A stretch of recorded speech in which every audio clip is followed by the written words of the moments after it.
1830 के दशक में church of Jesus Christ of latter day saints के शुरुआती दिनों में बहुत सारे नेकदिल संतों ने ओहायो, जो उस समय रिस्टोरेशन का केंद्र था, में इकट्ठा होने का बहादुरी भरा फैसला लिया। उन संतों में से एक थी फीबी कार्टर, जो अमेरिका के उत्तर पूर्वी हिस्से की एक युवा महिला थी। उन्होंने सब कुछ छोड़कर कर्टलैंड में संतों के साथ शामिल होने का आह्वान महसूस किया, लेकिन फीबी का सफर आसान नहीं था। उनके इस फैसले की उन्हें भारी कीमत चुकानी पड़ी, अपने परिवार, अपने घर और अपनी सभी जान पहचान वाली चीजों को पीछे छोड़कर। अपने शब्दों में फीबी ने बताया कि इस बात का उन पर कितना भावनात्मक असर पड़ा। मेरे दोस्तों को मेरा यह फैसला अजीब लगा, मुझे भी, लेकिन मेरे अंदर कुछ ऐसा था जो मुझे आगे बढ़ने के लिए मजबूर कर रहा था। घर छोड़ते समय मेरी मां का दुख इतना ज्यादा था कि मैं उसे सहन नहीं कर पा रही थी, और अगर मेरे अंदर वो शक्ति ना होती तो मैं आखिरी समय में हिम्मत हार जाती। फीबी की मां का दिल टूट गया था अपनी बेटी को एक ऐसे आंदोलन में जाने के विचार से जिसे बहुत से लोग न तो समझते थे और न ही स्वीकार करते थे। जाने से पहले उन्होंने फीबी से एक आखिरी सवाल पूछा, अगर तुम्हें मॉर्मोनिज्म गलत लगे तो क्या तुम मेरे पास वापस आओगी? पूरे विश्वास के साथ फीबी ने जवाब दिया, हाँ मां, मैं आऊंगी। हालांकि इस वादे से उनकी मां को थोड़ा सुकून मिला, लेकिन बिछड़ना फिर भी दर्दनाक था। ये एक ऐसा फैसला था जिसे फीबी ने हल्के में नहीं लिया था। इसीलिए उन्होंने अपने प्रियजनों को दिल से लिखे खतों में अपने विश्वास और प्रभु की योजना में अपने भरोसे के बारे में बताया।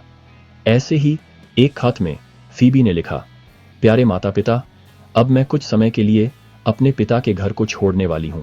मुझे नहीं पता कब तक, लेकिन बचपन से लेकर अब तक मिली आपकी दया के लिए मैं एहसानमंद हूं। आइए हम इन सब बातों को ईश्वर के हाथों में सौंप दें और शुक्रगुजार रहें कि हमें इतने अनुकूल माहौल में इतने लंबे समय तक साथ रहने का मौका मिला। उनके हर शब्द में उनका विश्वास साफ दिखाई देता है। उन्हें नहीं पता था कि भविष्य में क्या होगा, लेकिन उन्हें भरोसा था कि ईश्वर की इच्छा उनका मार्गदर्शन करेगी। उन्होंने अपनी मां को लिखा, मुझे विश्वास है कि पश्चिम जाना ईश्वर की इच्छा है और मुझे लंबे समय से यकीन है कि ऐसा ही होगा। अब रास्ता खुल गया है। फीबी का जाना सिर्फ एक विदाई नहीं थी, बल्कि ये प्रभु में उनके पूरे भरोसे का प्रतीक था। उन्हें पता था कि उनका रास्ता आसान नहीं होगा, लेकिन उन्हें पक्का विश्वास था कि प्रभु उनकी देखभाल करेंगे, उन्हें दिलासा देंगे और उनका मार्गदर्शन करेंगे। जैसे ही वो अपने बचपन के घर को छोड़कर गाड़ी में बैठी, उन्होंने अपने परिवार के लिए एक आखिरी संदेश लिखा, जिसमें उन्होंने न सिर्फ अपना सामान बल्कि अपने दिल का एक हिस्सा भी पीछे छोड़ दिया। मैं इसलिए जा रही हूं क्योंकि मेरे प्रभु ने मुझे बुलाया है। उन्होंने मेरा फर्ज स्पष्ट कर दिया है। फीबी कार्टर की कहानी साहस, विश्वास और आज्ञाकारिता की कहानी है।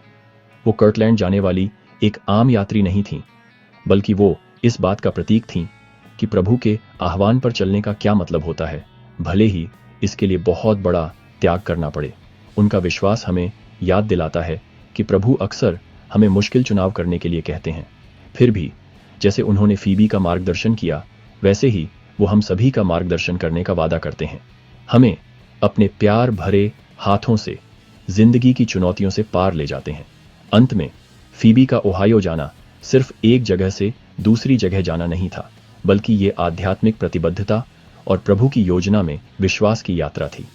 उनकी कहानी कई अन्य लोगों की तरह एक जबरदस्त याद दिलाती है कि जब हम उद्धारकर्ता का अनुसरण करते हैं तो सबसे मुश्किल समय में भी हम भरोसा रख सकते हैं कि वो हमें उन जगहों पर ले जाएंगे जहां हमने कभी सोचा भी नहीं होगा। रिस्टोरेशन की आवाजों को याद करने के लिए हमारे साथ जुड़ने के लिए धन्यवाद।